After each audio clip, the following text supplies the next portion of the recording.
Let's take a moment to close our eyes, put our attention on the silence that's always there deep in the mind. Become that silence. You are the silent witness.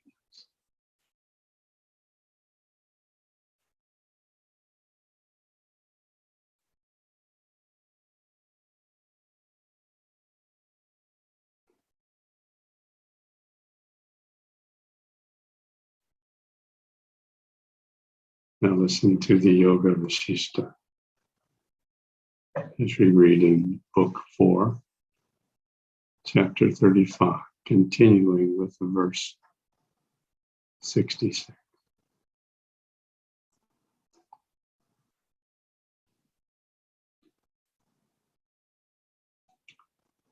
This bliss expands the mind and makes it translucent.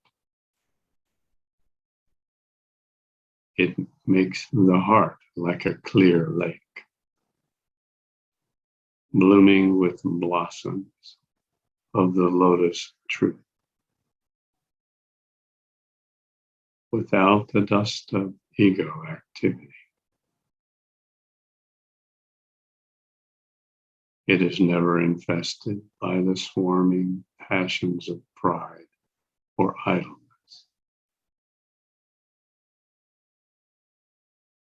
The mind, cleansed of its selfishness, turns to universal benevolence and philanthropy. Being quite calm in itself, without any desire of its own, the mind reigns as Lord over the city of its body.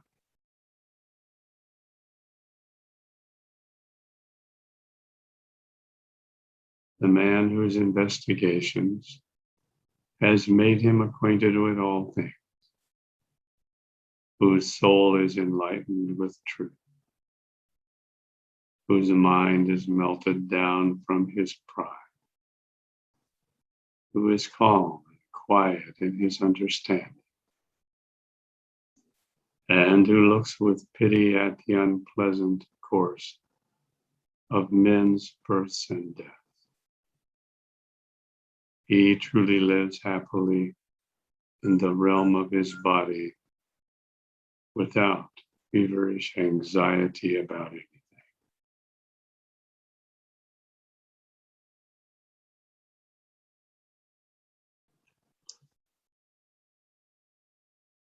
Chapter 36.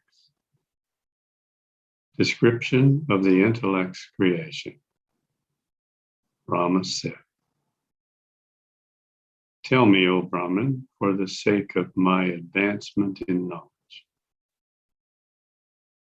how does the mundane system exist in the extra-mundane, immaterial soul?"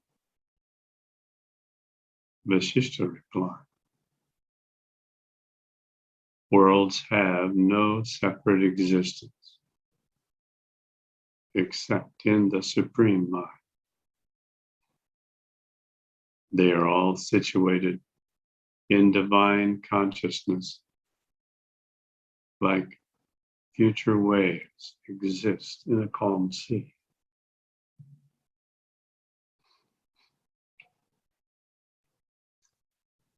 As the all-pervading sky cannot be seen, owing to its extreme lack of substance, so the individual nature of the all-pervasive consciousness cannot be perceived on account of its subtlety.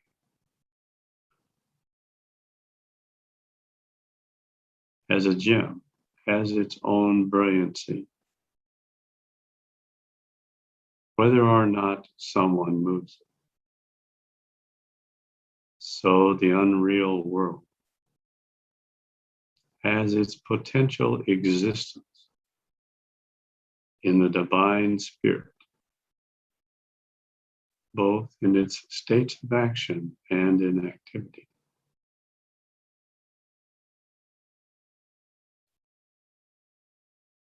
as clouds in the sky do not touch the sky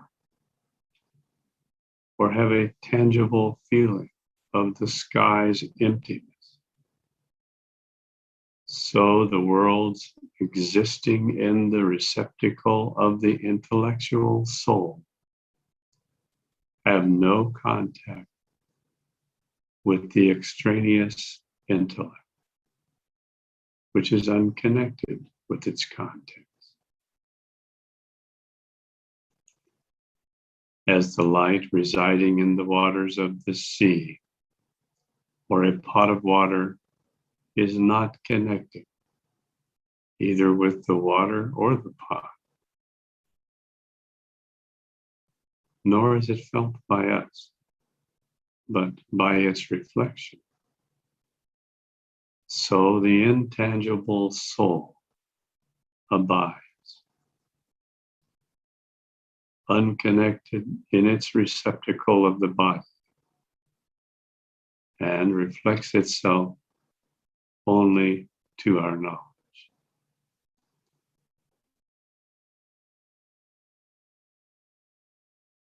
Consciousness is devoid of every desire and designation.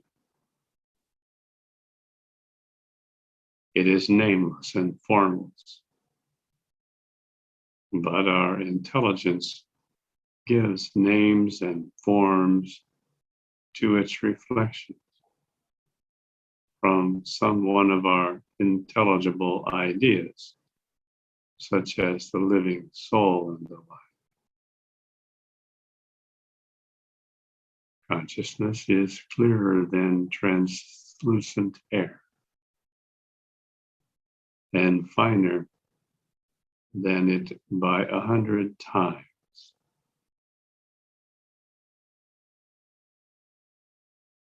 It is known as an undivided whole by the learned, who view it as identical with the whole undivided world, which consciousness comprehends within itself.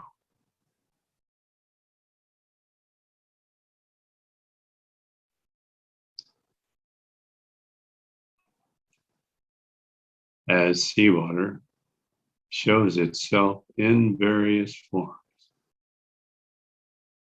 in all its ways, so consciousness does not differ from various representations of its own motion that it shows to us. The diversities of our subjective and objective knowledge of myself and yourself and these are like the varieties of surging waves in the ocean of consciousness. These are false notions because they are only representations of the same element, the very same consciousness.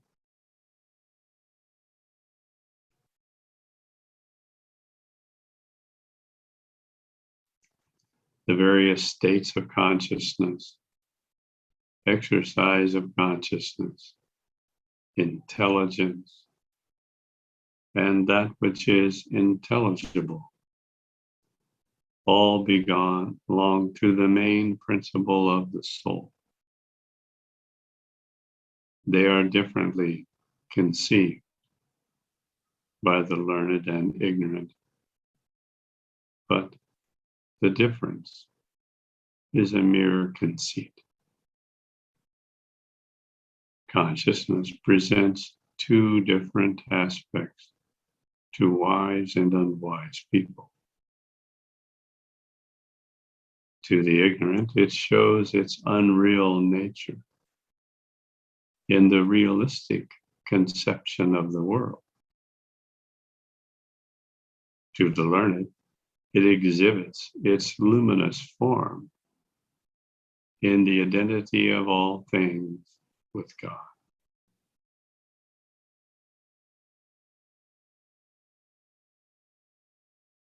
consciousness, by its internal intellectual light, enlightens the harmonious and luminous bodies of the sun and stars.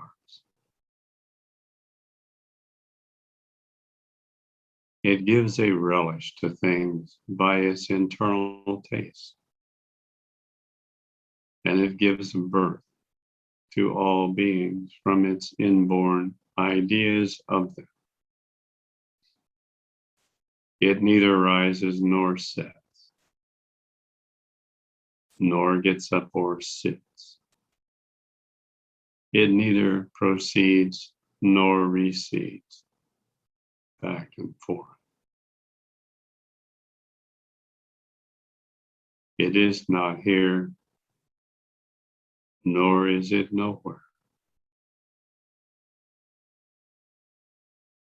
The pure and transparent consciousness, which is situated in the soul, displays in itself the phantasmagoria, which is called the world.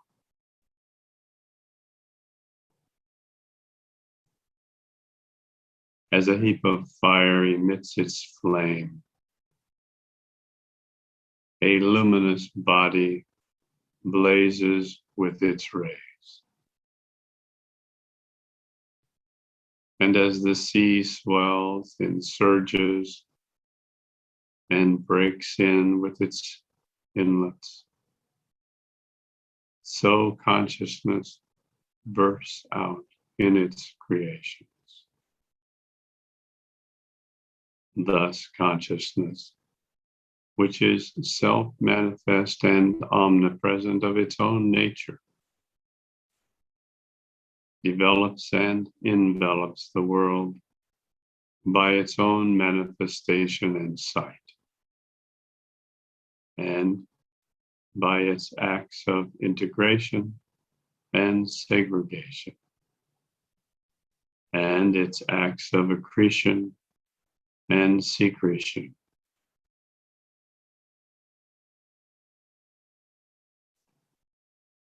By its own error and of its own accord, it is led to forget and forsake its state of infinity. By assuming its individual personality of ego, it is converted to an ignoramus.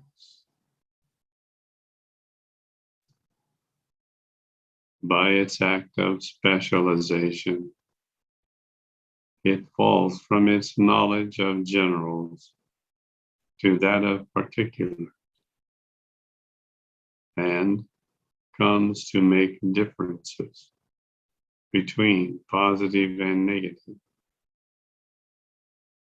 and inclusion and seclusion. It strives and struggles within the confines of the sensuous body, and it multiplies in these bodies like weeds sprouting out of the bosom of the earth.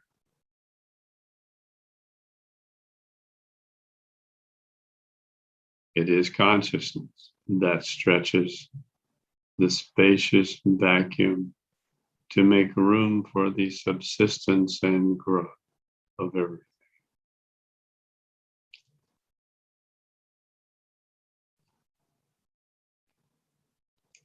Consciousness makes the all and ever moving air and the liquid water for the vitality and nourishment of all.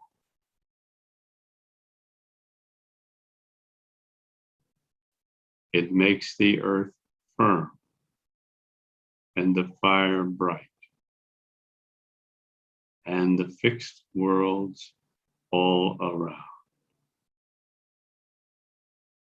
It employs time by its injunctions and prohibitions.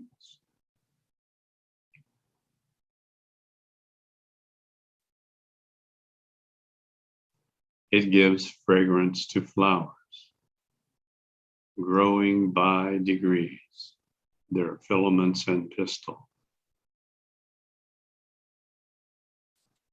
It makes the moisture in porous ground to grow vegetables on earth.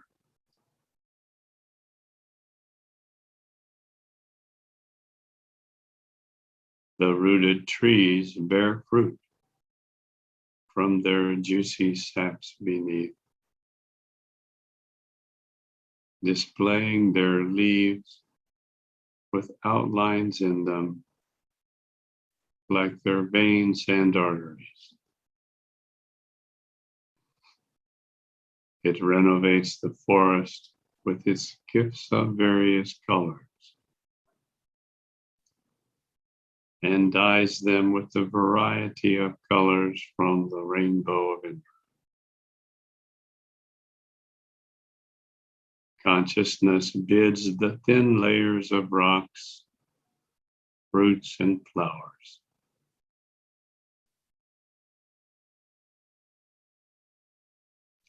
to wait upon the flowery season of spring.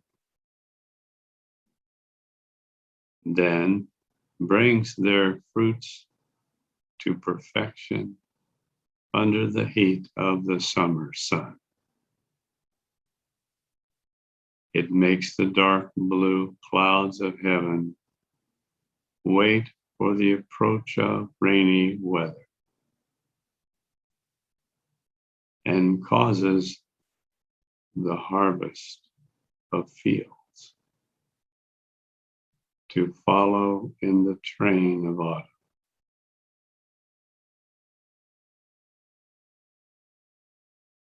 The cold season is decorated with its smiling frost.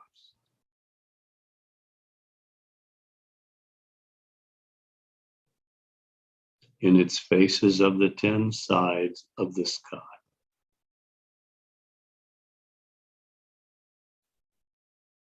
Dewy weather is made to blow its icicles of dewdrops on the wings of winter's chilling winds.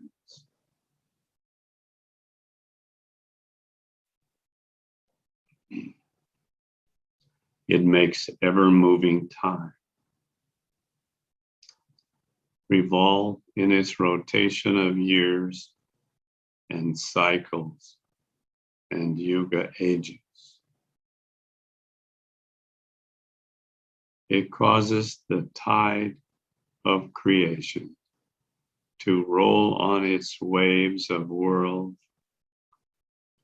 on its bosom of the ocean of eternity.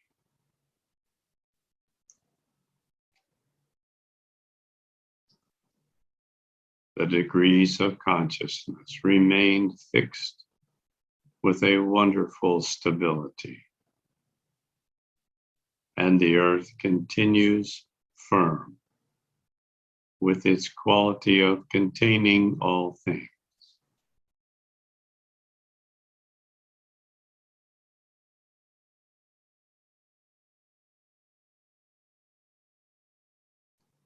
It made the universe abound with 14 kinds of beings in as many worlds. The 14 planes of creation.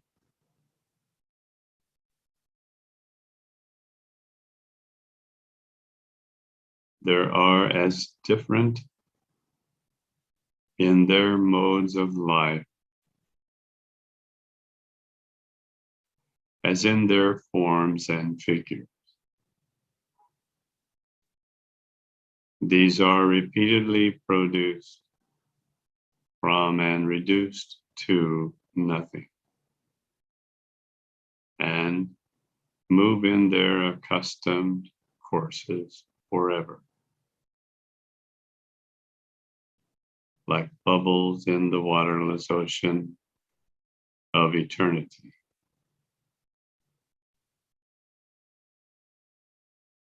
Here the miserable multitudes move madly in vain struggles after their desired objects.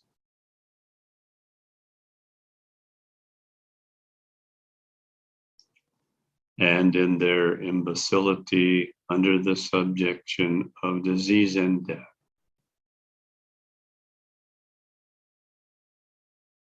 they are constantly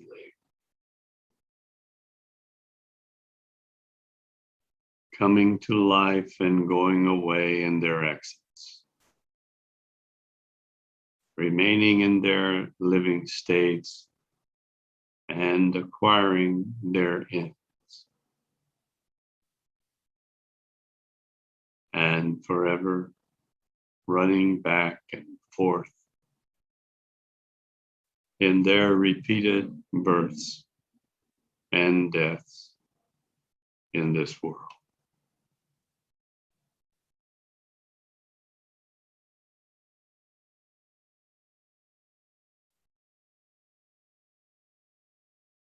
Chapter 37, Upasana, Stillness of the Soul. Apparent activity of the mind. Vishishta added. In this manner, these series of worlds are revolving in their unchanging course, repeatedly appearing and disappearing in the substantiality of Brahman.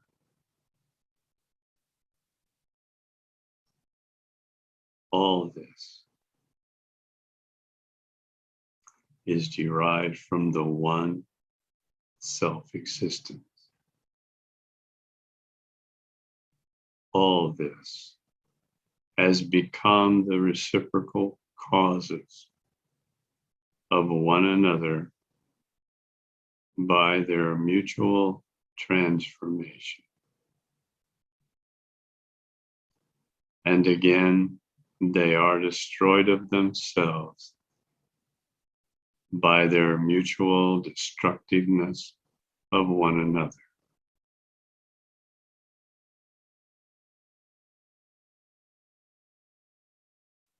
But as the motion of the waters on the surface does not affect the waters in the depth of the sea,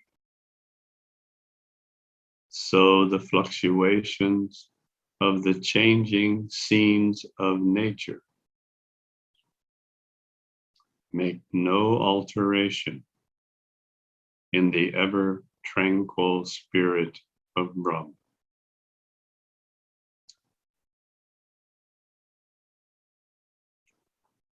As the desert in summer heat presents the waters of mirage to this clear sky,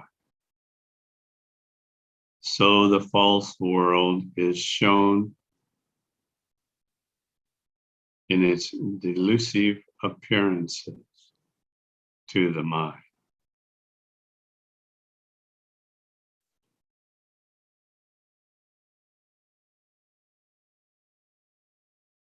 As the calm soul sees to be giddy in the state of one's drunkenness, so the essence of consciousness, which is always the same, appears as otherwise in its ignorance.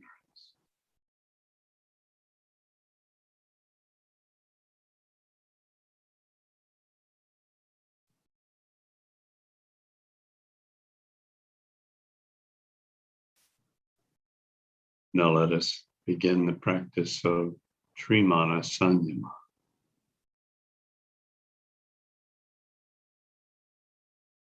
And balance all the karmic traces that have been activated by today's reading.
Jai Gurudev.